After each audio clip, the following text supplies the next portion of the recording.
भगवान श्री कृष्ण मोरपंख धारण क्यों करते हैं? सभी ध्यान से सुनिए।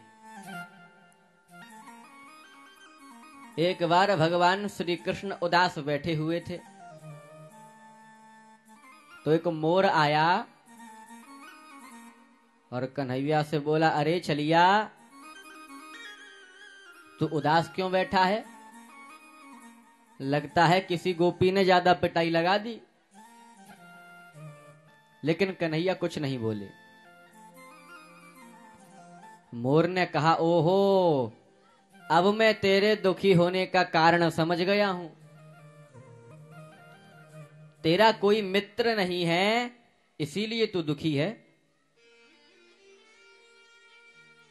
कन्हैया बोले, हां मोर, मेरा कोई मित्र नहीं है, इसीलिए मैं दुखी हूं।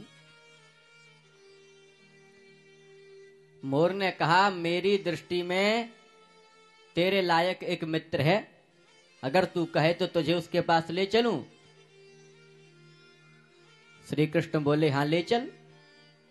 तब मोर माखन चोर को लेकर के चल दिया।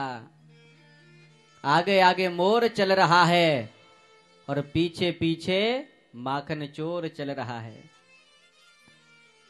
तब मोर माखन चोर को लेकर के बरसाने पहुंचा। कन्हैया बोले, हे मोर, तू मुझे वृंदावन से यहां बरसाने ले आया, यहां कौन है? मोर ने कहा, ओ माखन चोर, देख उस ओर जहां लटक रहा है राधा रानी की चुनरी का छोर। राधा रानी को देख करके माखन चोर हो गए भाव विभोर। आज राधा और कृष्ण के उस प्रेम को देख करके वो मोर नृत्य कर रहा है। आज भगवान श्री कृष्ण का ध्यान जब राधा रानी से हटा तो देखा कि मोर नृत्य कर रहा है, प्रसन्न है।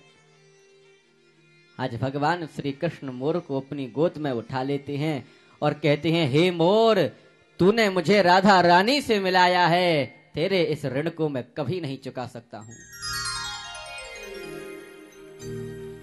सभी ध्यान देना, भगवान के दो भक्त ऐसे हुए हैं जिनके कर्जे को, ऋण को भगवान चुका नहीं सकते हैं, स्वयं अपने मुख से कह रहे हैं। एक तो मोर और दूसरे हैं हनुमान जी महाराज।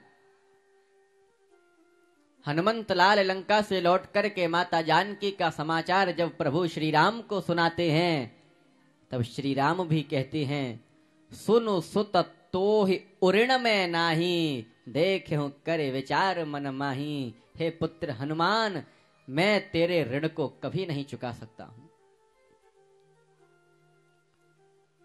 तो जिस प्रकार प्रभु श्री राम हनुमंत लाल से कहते हैं, ठीक वैसे ही मोर से भगवान श्री कृष्ण ने कहा, हे मोर, मैं तेरे ऋण को तो नहीं चुका सकता हूं, लेकिन हां, तेरी याद में तेरे पंख को अपने मुकुट में धारण करूंगा। बस तभी से भगवान श्री कृष्ण अपने मुकुट में मोर पंख धारण करते हैं। और दूसरा कारण, मोर ब्रह्मचारी होता है, इसीलिए मोरपंख धारण करके भगवान ये भी संकेत कर रहे हैं कि ब्रह्मचारी को तो मैं अपने सिर पर मोरपंख के समान धारण करता हूं। अभी सब्सक्राइब करें हमारे YouTube चैनल ईश्वर टीवी को और देखिए वीडियोस सबसे पहले।